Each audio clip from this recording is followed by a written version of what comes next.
starting. So we're continuing to read from Srimad Bhagavatam, Canto 3, Chapter 15, Text 20. Yat Sankulam Haripada Nati Matra Drishte Vaidurya Mara Kata Hema Mayer Vimanahe Yesham Vrat Kati Tataha Smita Shobhi Mukhayaha Krishnatmanam Na Raja Adadu Utsmayadayahe. The inhabitants of Vaikuntha travel in their airplanes made of lapis lazuli, emerald and gold. Although crowded by their consorts who have large hips and beautiful smiling faces, they cannot be stimulated to passion by their mirth and beautiful charms. So we are trying to understand, they have aeroplanes which are made of lapis lazuli, emerald and gold. In the material world, opulences are achieved by materialistic persons by dint of their labor. So we have to see if we want to have money, riches, or education, or anything, we have to work very hard to be able to get it. Otherwise, you won't get it. One cannot enjoy material prosperity unless he works very hard to achieve it. We can all see that. It's getting even more and more harder to get opulence now. But the devotees of the Lord who are residents of Vaikuntha have the opportunity to enjoy a transcendental situation of jewels and emeralds. Ornaments made of gold bedecked with jewels are achieved not by working hard, but by the benediction of the Lord. So just by being in Vaikuntha, one can get these jewels. One does not need to work very hard. We don't need to work there. The Vaikuntha Vasis, it's not that they are making a lot of money, then they are buying these aeroplanes which are made of emerald and lapis lazuli and gold. No, they just have it. Just why? Because they are in Vaikuntha. So if we want to enjoy this, we can also go to Vaikuntha and it will be readily available. So, in other words, devotees in the Vaikuntha world or even in this material world cannot be poverty-stricken as is sometimes supposed. They have ample opulences for enjoyment, but they need not labor to achieve them. Or devotees in the Vaikuntha world, we can understand that they don't need to work hard. They are having a lot of opulence. We can see that right now they are having these aeroplanes. But what about the material world? Is it true that devotees in the material world also cannot be poverty-stricken? But we see sometimes not all devotees have a lot of wealth. We see, oh, the 6 Goswamis, what they are wearing, just a little cloth, and they don't even have a house. They were traveling, they were living under one tree to another. Then looks to be so poor from material point of view. Then how can be? And that's the reason many people say, oh, I don't want to become poor. If I worship Krishna, I have to give up my house or what? I won't have anything. I won't have proper clothes. How do we understand this?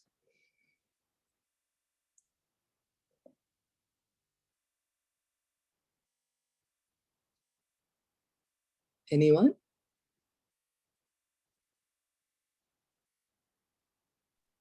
It is just that you get Krishna's love. What is good for you, you get that.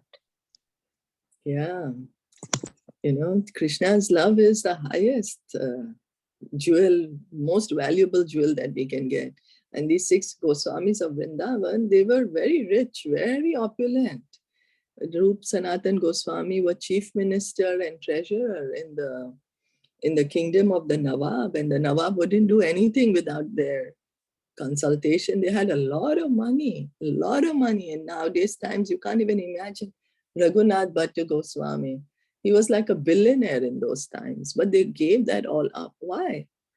Because they were so, they had so much love for Krishna, and on the order of Lord Caitanya told them that you build the temples, the pastimes of Krishna where there was, and also to write the Bhakti Shastras. And it's not that they were like, oh, I gave up all these riches to come here. No, they had the wealth of love of Krishna. They didn't need anything else. That's the highest thing. Like Sanatan goes, Lord Shiva, there was one devotee of Lord Shiva, and he came to Lord Shiva.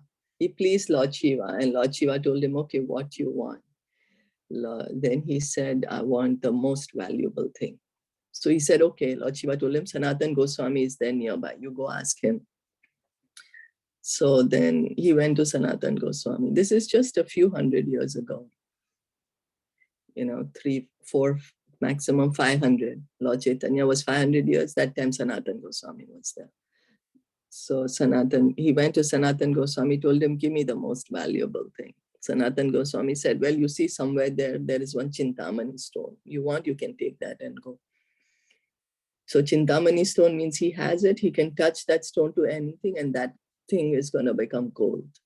So he was very happy. He took it and was on the way. Said, oh, but I wanted the most valuable thing. Now, if this is the most valuable, why was Sanatan Goswami just keeping it like it's some rubbish? Why wasn't it kept in a nice way? So he went back to Sanatan Goswami and said, are you sure this is the most valuable thing? I don't think so. I think you have something more valuable. Sanatan Goswami said, you really want to know? He said, yeah. He said, okay, then go throw this stone first in the river and come. The man did that. He actually did that. Why? Because he had that faith that he's going to get the most valuable thing. Would we throw it? That's something we have to consider. Oh, am I going to throw away a Chintamani stone that I've gotten? Because Sanatan Goswami is saying he has something valuable. Yes, we should have that faith. And so the man did it, and Sanatan Goswami gave him the Hare Krishna mantra. Gave him love for God, which is the highest jewel. So that can be. So the devotees of the Lord are never poverty-stricken. Why? Because they have Krishna with them. So if you have Krishna, you have everything, all the wealth in the world. So then they have ample opulences for enjoyment, but they need not labor to achieve them. It is also stated that in Vaikuntha world, the consorts of residents are many, many times more beautiful than we can find in this material world, even in the higher planets. Yeah, the Vaikuntha Vasis are very beautiful. Very beautiful. Like the women here, we have Miss World, Miss Universe, right? Then in the higher planets of this universe, the women are even more beautiful than these earthly planets. The demigoddesses, the apsaras, they're much more beautiful than the women over here on this planet. And then in the Vaikuntha world, they are amazingly beautiful. Amazingly beautiful. It is specifically mentioned here that a woman's large hips are very attractive and they stimulate man's passion. But the wonderful feature of Vaikuntha is that although the women have large hips and beautiful faces and are decorated with ornaments of emeralds and jewels, the men are so absorbed in Krishna consciousness that the beautiful bodies of the women cannot attract them. In other words, there is enjoyment of the association of the opposite sex, but there is no sexual relationship. The residents of Vaikuntha have a better standard of pleasure, so there is no need of sex pleasure. There is no need of sex pleasure there. There is man, woman, there's husband, wife, but they have so much love for Krishna that they do not need it. In the material world, the sex pleasure is the highest, but higher than sex pleasure is when we are situated in love for Krishna, because that is true love. And that is very fulfilling. And also the devotees of the Lord, like we see Dhruva Maharaj, he wanted a bigger kingdom than Brahma. He's a pure devotee of the Lord. He wanted a bigger kingdom. So what Krishna gave him the full pole star, take, rule as much as you want. Then Bali Maharaj. Bali Maharaj is still there in Sutala planet, and that planet is even more opulent than the Swargalok. We see that it's Krishna gives. He always gives opulences to his devotees. It's not that they are like poverty-stricken, because many people have that fear that, oh, if I become a devotee of Krishna, all my Krishna will take away everything from me. No, he gives. Krishna is always giving. Many people say, oh, if I surrender to Krishna, means I'm defeated, means Krishna will take everything. No, Krishna has everything anyways. Everything belongs to him. It's not that he's going to take away anything from us. He's just giving us. Any questions or comments?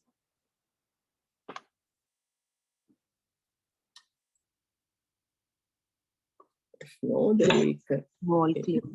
Okay, so we continue reading. Shri Rupini Kva Vana Yati Charana Arabindam Dilambujena Harisadam Mani Mukta Dosha Sham Lakshayate Spatika Kudya Utpeta Hemni Samarjati Vayad Anugrahane Anya Yatnaha.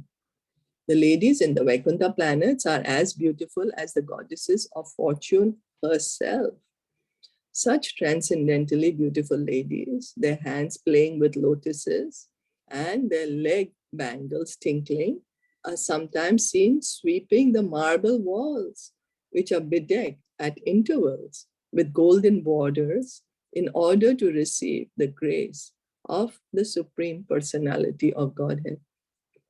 So we are seeing that there is so much opulence in the spiritual world. It's not that the spiritual world is nothing, only light and no variety there. No, here we are seeing Brahmaji is showing us by his explanation. Oh, there's so many goddesses of fortune. The women there look like Lakshmi Devi herself. We all want to look beautiful. Imagine looking like Lakshmi Devi herself. And then they are fully ornamented, so many beautiful jewels, looking so beautiful. What they are doing?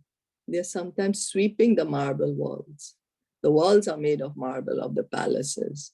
And the walls have golden borders, and they have, imagine, our walls are made of cement and bricks and steel and gypsum or whatever. Over there, the walls are made of gold and ornaments, gold, emeralds, marbles. Even in Adi-Lila, we will hear how Krishna's palaces are made. And what they're doing, although there is no dirt, they're sometimes sweeping it. Why? Out of love for Krishna. It's just out of love, nothing else. They're saying, oh, let me try to make it more beautiful for Krishna. Krishna will be happy. In the Brahmasamhita, it is stated that the Supreme Lord Govinda is always served in his abode by many, many millions of goddesses of fortune. Lakshmi Sahasra Shata Sambrama Seva Yamanam. These millions and trillions of goddesses of fortune who reside in the Vaikuntha planets are not exactly consorts of the Supreme Personality of Godhead, but are the wives of the devotees of the Lord, and also engage in the service of the Supreme Personality of Godhead. So there are millions, and so there are many, many devotees, and many living entities in the Vaikuntha Lok. They're all very rich, all very beautiful, all have their personal aeroplanes. Here, if you say, oh, I have my personal jet, we'll be like, oh, wow. Over there, people have their own, all these Vaikuntha Vasis, they have their own personal jets. And their wives look like even better than Miss Universes. They're looking like Lakshmi Devi herself. So these wives are the wives of the devotees of the Lord. And they also are pleasing the Lord. It is stated here that in the Vaikuntha planets, the houses are made of marble. I'm sorry. Similarly, in the Brahma Samhita, it is stated that the ground on the Vaikuntha planets is made of touchstone. There is no need to sweep the stone in Vaikuntha, for there is hardly any dust on it. But still, in order to satisfy the Lord, the ladies there always engage in dusting the marble walls. Why? The reason is that they are eager to achieve the grace of the Lord by doing so. So then somebody will say, oh, why I have to go to the Vaikuntha to sweep the stone? For what? Here I can be on the earth and I can do whatever I like. I can go shopping. I can, work as a big CEO in a company. I can run a team. I can be in a managerial position or whatever. Any comments to that?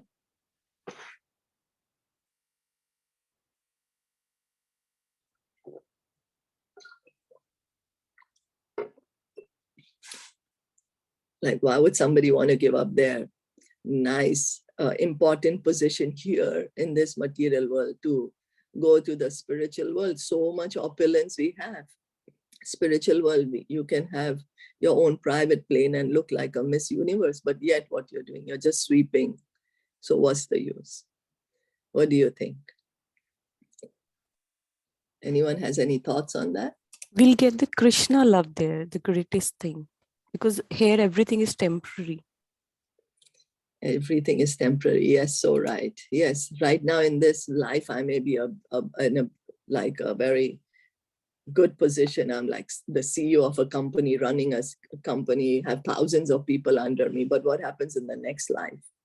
Yeah. I don't know. I might be a dog in the next life. And also in the next life, for me to maintain my position, how hard I have to work. It's not easy. It's not easy to continue maintaining our high position. You know, we have to practically beg the employees to work. Then we are serving our employees and serving the customers. And then there, even though there is no dust at all, there is nothing, but still only for the pleasure of Krishna, they are sweeping. Yeah, because they have so much love for Krishna. You know, it's like, you know, have you seen mother and child? Yes. You know, our children are there. We'll try to make the things as nice as possible. Oh, let me keep his bag nicely. It doesn't need to. It's just there, lying there. But just because of our attachment, we'll say, oh, let me fold his clothes a little bit nicer. You know, don't need to yet, just out of love. Right? So this is also the women out of love are doing this. There's no need to. Wow. I'm sorry. Wow, like this is so beautiful if we realize. Yeah, it's nothing that, I mean, we do it too, you know. Don't we do it? Oh, let me make this a little bit, it's already there. It's nice as it is. Why do you need to do anything? No, let me do it a little better for him. He'll feel happier, you know. So same here, they don't need to dust. But when people hear, oh, why I have to become a maidservant or what in Vaikuntha? But if we just try to imagine what are we doing also, we do the same thing.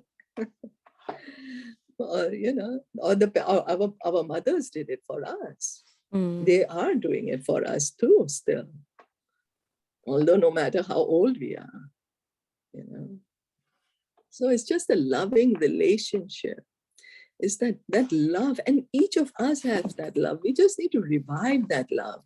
Here in the material world, we think we are in a very powerful position. We think, oh, I'm so great, I'm doing such great things. But are we really great? How much endeavor we have to do that great thing, you know?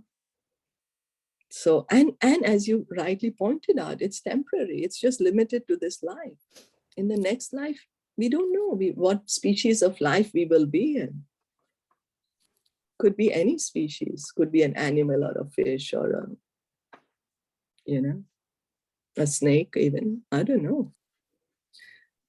So reading on, it is also stated here that in the Vaikuntha planets, the goddesses of fortune are faultless.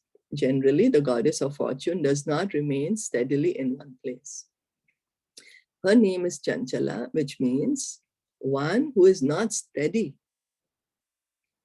So Lakshmi Devi is Chanchal. She does not stay at one place, you know. We have seen in our lifetime, we see somebody is really at the top of, you know, or being the richest man in the world. But after some time, there's another person who's the richest man in the world. So we find, therefore, that a man who's very rich may become the poorest of the poor. Another example is Ravan. Ravan took away Lakshmi Sita Ji to his kingdom. And instead of being happy, by the grace of Lakshmi, his family and his kingdom were vanquished. Thus, Lakshmi in the house of Ravan is Chanchal or unsteady. So, because Ravan wanted Lakshmi ji without Ram, He just wanted Sitaji. Sitaji is the original Lakshmi, right? Lakshmi Devi is an expansion of Sita Devi. Well, the original Lakshmi is Radharani. And then all these consorts of the Lord come from Radharani.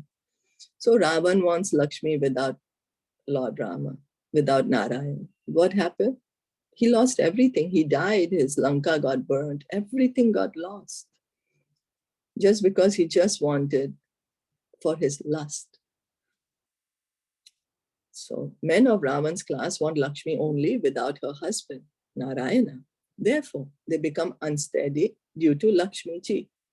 Materialistic persons find fault on the part of Lakshmi, but in Vaikuntha, Lakshmi ji is fixed in the service of the Lord.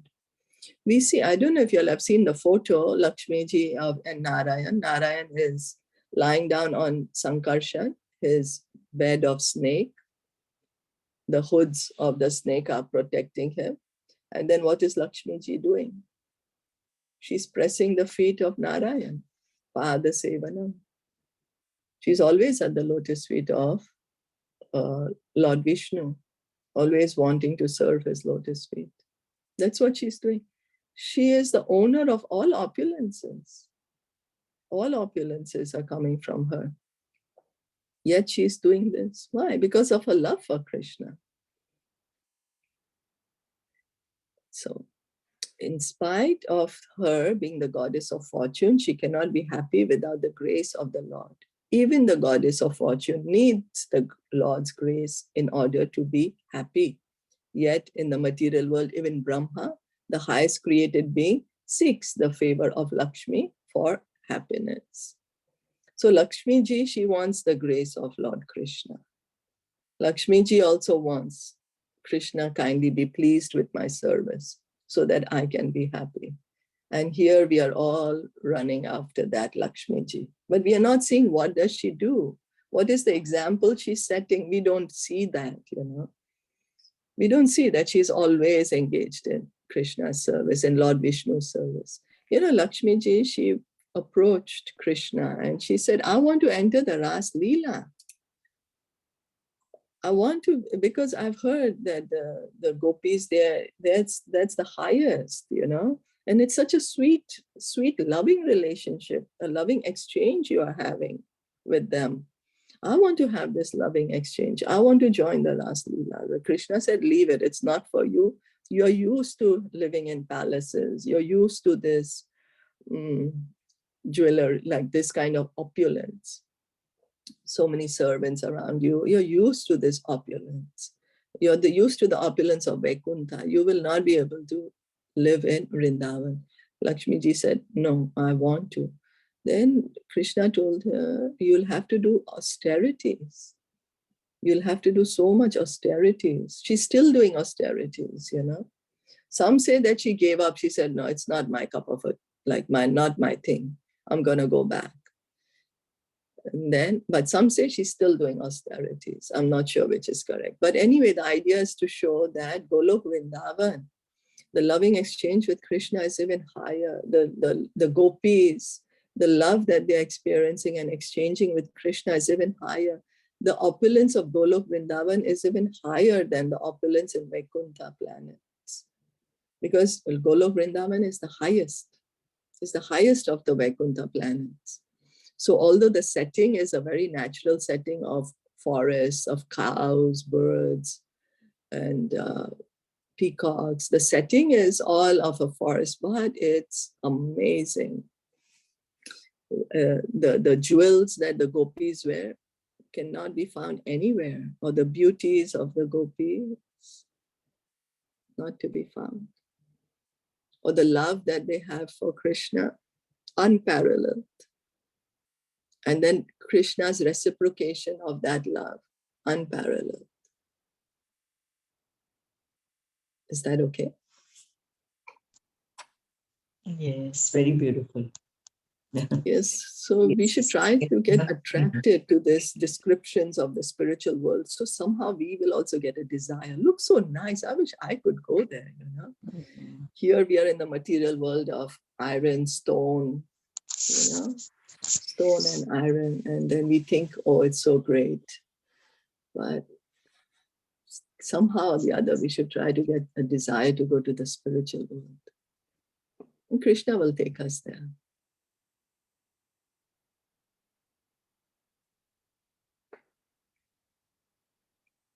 So, anyone wanted to add anything?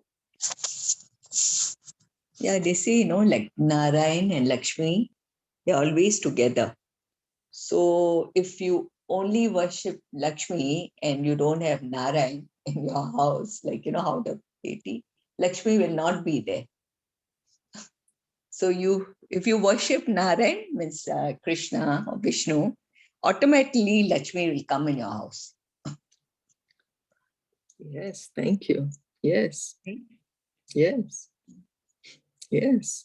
Like they say, that like that there's sometimes you find devotees like, no, we only worship Lakshmi. How Diwali only Lakshmi is worshipped. And so then it's not possible. It's never going to be that way. If you worship Narayan, Krishna, automatically Lakshmi will be there in your place. Yes, thank you. Right. It's right. It's so true, because Lakshmi Devi, she's chaste wife. A wife always wants to follow her husband. A chaste wife always wants to be with her husband. So true. Thank you for adding that. So as you rightly said, we pray to Lord Krishna, automatically Lakshmi will be there. We'll have all opulence. No need to get scared that, oh, if I pray to Krishna, he'll take away everything. No, he won't. Why would he? He has everything. Why would he take anything from us? Because many people ask that question, and then some are scared of that. So it's not true. Thank you for adding that. There is a story also, actually, one katha, but I'm just trying to recollect. Let me try to remember, maybe tomorrow. Okay. Yeah, that'll be nice. Did anyone else want to add anything? Or comment or anything? Share? If no, then we'll stop here for today. Srimad Bhagavatam ki jai, Shila Prabhupada ki jai, Gaur Premanande Hari Bol. Thank you so much for joining us this morning. And have a great day.